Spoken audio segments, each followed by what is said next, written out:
दोस्तों नमस्कार, मैं मनोज कुमार शर्मा आजाद हिंद आवाज न्यूज के लिए शायद कुछ ऐसी सच्चाई आपके बीच लेके आना चाहूंगा जिस सच्चाई की शायद आपको परिकल्पना नहीं होगी। उस परिकल्पना से आप डर के भागना चाहेंगे।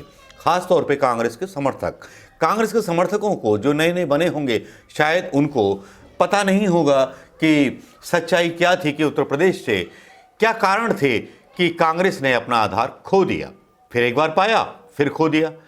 लेकिन आधार पाया राहुल गांधी के साथ से, लेकिन खोया कैसे था इसको जानना बहुत जरूरी है। खोया इसलिए था, कांग्रेस ने ही कांग्रेस को मारा। कांग्रेस के उन लीडरों ने कांग्रेस को बर्बाद कर दिया उस जमाने में जब राजीव गांधी मर चुके थे, शहीद हो चुके थे। उसके बाद एक नेतृत्व आता है बी नरसिंह राव का। नरसिंह राव एक ऐसे प्रधानमंत्री जिनके बारे में बड़ी बड़ी भ्रांतियां, बड़ी बड़ी चीजें भारतीय जनता पार्टी आजकल तालियां बजा बजा करके गाती है। बहुत सारे दुष्प्रचार व्हाट्सएप यूनिवर्सिटी पर चलते रहते हैं, ये बोलकर व्हाट्सएप यूनिवर्सिटी पर कि साहब कांग्रेस ने इनके साथ गलत किया, उनका जो लाश थी अंदर आने नहीं दी सोनिया गांधी ने। इतना बेदर्द बताया जाता है जिसमें कोई सच्चाई नहीं होती। लेकिन सच्चाई क्या थी, क्यों कांग्रेस खत्म हो गई उत्तर प्रदेश के अंदर, उसकी सच्चाई आज मैं आईवाईसी का आज स्थापना दिवस है, मैं भी उन बच्चों को बताना चाहूंगा, उन नौजवानों को बताना चाहूंगा, क्योंकि मैं भी कभी आईवाईसी का एक भाग रह चुका हूं, कांग्रेस का एक भाग रह चुका हूं। वो एक अलग बात है कि हमें पॉलिटिक्स नहीं आती थी तो हम पार्टी छोड़ के अपनी नौकरी वोकरी करने निकल गए। यार, अपना नौकरी करनी थी, खाना बनाना था। मुसलमान क्यों अलग हो गए, ये भी सच्चाई बताऊंगा। सच्चाई तो सच्चाई होती है, और जो सच्चाई बताऊंगा अगर आपको लगे कि वो सच्ची है तो उसको रिट्वीट या अपने कमेंट से जरूर आशीर्वाद दें, अपना इतना आशीर्वाद दें। मुस्लिम भाई भी, ब्राह्मण भाई भी, क्योंकि ब्राह्मणों की स्थिति है और ब्राह्मणों पर आजकल पॉलिटिक्स छिड़ चुकी है। ब्राह्मणों की हत्याएं उत्तर प्रदेश के अंदर हो चुकी हैं, हम सब जानते हैं। और जितेंद्र प्रसाद पार्टी की अलग लाइन पकड़ चुके हैं ब्राह्मणों की, बिना बताए, क्योंकि यहां ब्राह्मणों का अस्तित्व खतरे में है। अब मैं आता हूं मेन पॉइंट पर दोस्तों, कि ब्राह्मणों ने क्यों किनारा किया कांग्रेस पार्टी से। ये सवाल उन दिनों का है जब मायावती बहुजन समाजवादी पार्टी से अकेले लड़ा करती थी, और 2 या 3 सीटें इनकी आती थी विधानसभा की, लोकसभा की नहीं आती थी, 2 या 3 सीटें आती थी। वर्चस्व बहुत था, दलित प्रभाव बहुत था, लेकिन कांग्रेस ने इनके साथ समझौता किया, जगदंबिका पाल के साथ, और कांग्रेस से समझौता किया और देखते देखते एक राष्ट्रीय नेता बन गई मायावती। और मायावती जब राष्ट्रीय नेता बन गई, जिनका नारा था तिरक तराजू और तलवार, इन पर मारो जूते 4, हर की पौड़ी पर भी यही घृणा की भाषा इस्तेमाल किया करती थी। बहुत सारे दलित सोशल मीडिया पर जो एक्टिव हैं, ब्राह्मणों को गालियां देते रहते हैं। भैया, आप भारतीय जनता पार्टी के सपोर्टर्स को गालियां दिया कीजिए, ब्राह्मणों को गालियां मत दिया कीजिए, क्योंकि ब्राह्मण लोगों को आरक्षण चाहिए ही नहीं था। आज भी उन्होंने कोई ऐसा बड़ा आंदोलन खड़ा नहीं किया ब्राह्मणों ने, जिसके बारे में आप बात कर सकते हो, मुझे ही बोल सकते हो कि मैं ब्राह्मण सपोर्टर हूं।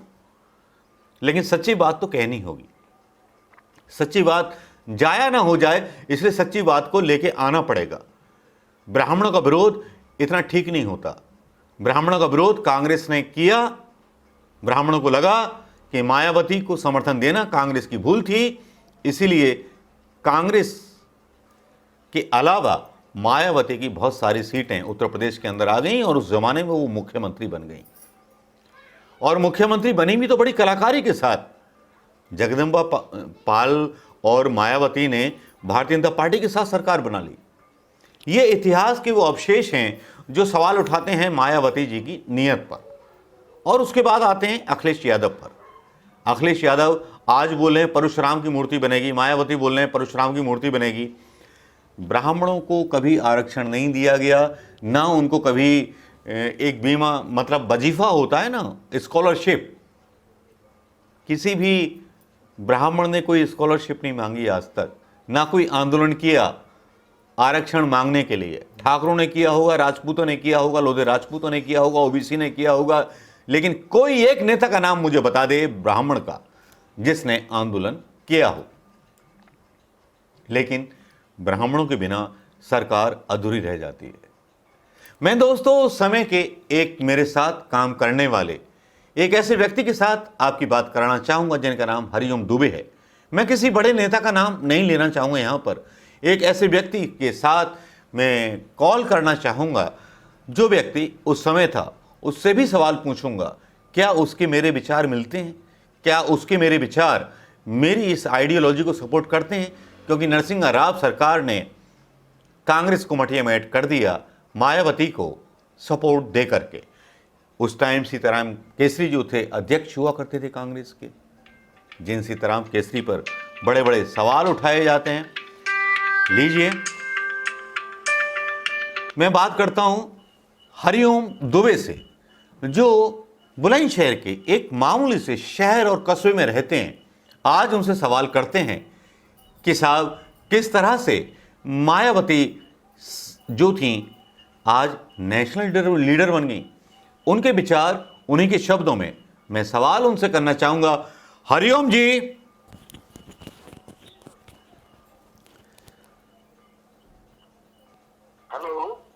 हेलो हरिओम जी, आपका स्वागत है।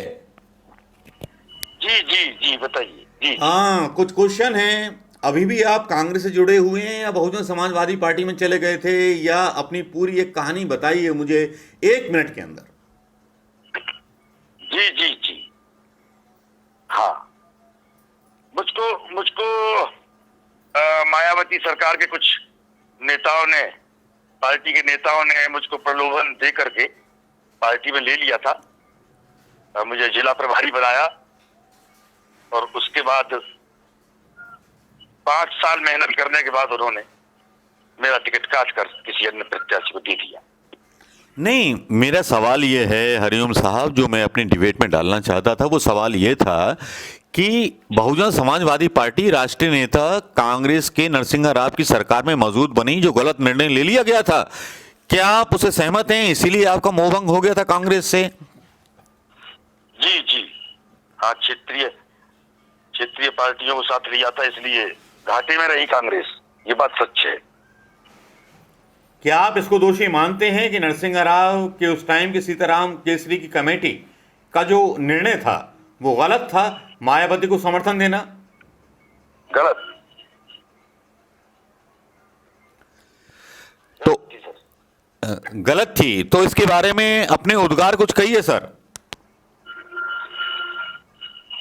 जब कांग्रेस पार्टी ने क्षेत्रीय पार्टियों से समझौता किया, पार्टी की हार हुई है और छोटी पार्टियां आगे बढ़ गई। तो आप मानते हैं कि मायावती को राष्ट्रीय नेता बनाने में कांग्रेस का सबसे बड़ा हाथ है? जी जी। तो दरअसल कांग्रेस पार्टी दरअसल सर भेदभाव वाली पार्टी नहीं है, वो सबको साथ लेकर के चलने वाली पार्टी रही है, किंतु उसका नाजायज फायदा ये अन्य छोटे दल ले गए। अभी ब्राह्मणों के जो हत्याएं हो रही हैं, भारतीय जनता पार्टी बोल करके आई थी कि यहां न्याय का शासन होगा, तो आपको क्या लगता है कि योगी जी ने अपने मुख्यमंत्रित्व काल में कितना न्याय ब्राह्मणों को दिलवा दिया, या फेक एनकाउंटर्स हुए, या झूठे हत्याएं हुई, या क्रिमिनलों को मारा गया, या केवल एक वर्ग को निशाना बना करके ये चीजें की गई? नहीं, वो तो एक वर्ग को विशेषकर निशाना बनाया गया है। ये मानसिकता मैं योगी जी की ही नहीं, मोदी जी की भी मानता हूँ। बहुत सारे उदाहरण ऐसे जहां ब्राह्मणों का अपमान हुआ है।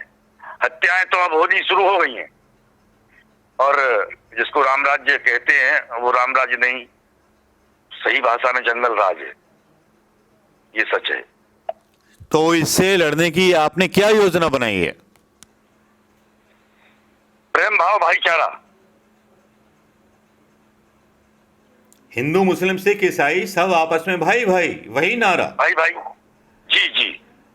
थैंक यू हरिओम जी मेरे साथ जुड़ने का, और आपको बहुत बहुत बधाई कि आप अपने मिशन में कामयाब हों।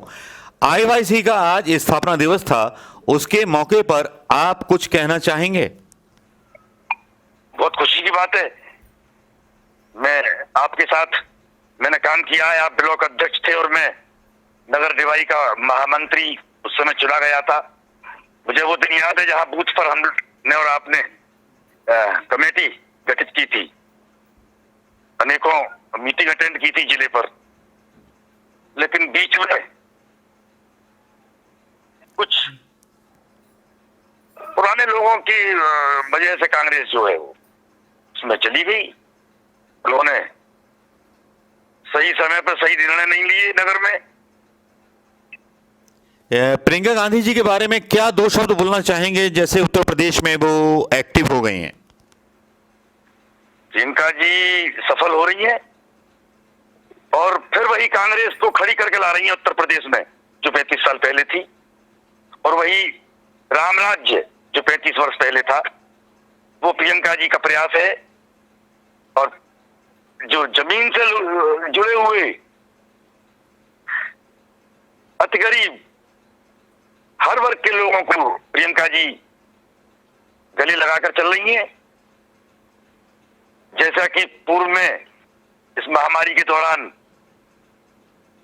प्रियंका दीदी ने जो कार्य करके दिखाया है, वो क्षेत्रीय पार्टियों के चेहरे उससे जो है मुरझाए हुए हैं, क्योंकि प्रियंका दीदी ने बहुत बड़ा कदम उठाया, साहस कर जो है कार्यकर्ताओं को तलाश कर उनको काम पर लगाया। ये सबसे बड़ी महानता कांग्रेस खड़ी होने जा रही है उत्तर प्रदेश में सर, इसमें कोई शक नहीं। इसका मतलब राजीव गांधी के जमाने के लोगों को पहचान लिया प्रियंका गांधी जी ने, उस पर आपकी क्या टिप्पणी है?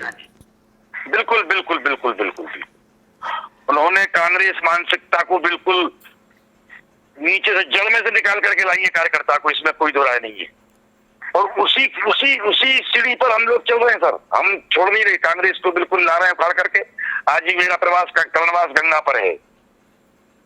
नहीं, मैं जानता हूं कि आपकी बड़ी धार्मिक भावनाएं रहती हैं और कांग्रेस के साथ जुड़े रहते हैं। आपका मंदिर मस्जिद दोनों के लिए बड़ा योगदान रहता है। रामलीला कमेटी भी आप चलाते हैं और जब भी मुस्लिमों के कोई त्यौहार होते हैं उसमें भी आप अग्रणी रहते हैं। आपसे बात करके अच्छा लगा, लेकिन एक संदेश देश के लिए क्या देना चाहेंगे? जी, एक संदेश अपने देश के लिए, देश के लोगों के लिए, एक यूपी के बुलंदशहर का रहने वाला कार्यकर्ता क्या संदेश देना चाहेगा? भाईचारा कायम रखने के लिए कांग्रेस लाओ, देश बचाओ। Thank you, thank you Hariom ji, thank you very much. आपसे बात करने के लिए बहुत बहुत शुक्रिया। आपने गांव की आत्मा को और ब्लॉक की आत्मा को, शहर की आत्मा को सामने रख दिया। ये ऐसे कार्यकर्ता हैं जिन्होंने मेहनत की है जमीन से। बहुजन समाजवादी पार्टी में भी गए, सब जगह गए। ये भी कारण पता चलते हैं कि इन्होंने क्या क्या काम किए थे कांग्रेस के लिए, आंदोलनों में भाग लिए थे, किस तरह की गलत नीतियों के कारण कांग्रेस अपना यूपी के अंदर आधार खो बैठी। लेकिन यहां अब क्या चल रहा है? मायावती परशुराम जी की मूर्ति बनवा रही हैं, सबसे लंबी वाली। अखिलेश यादव जी ने बोला कि मैं इतने फिटकी बनवाऊंगा, तो बोली मैं इतने फिटकी बनवा दूंगी। तो ये राजनीति नहीं है तो और क्या है? दोस्तों, सवालों को समझिए, जवाबों को समझिए।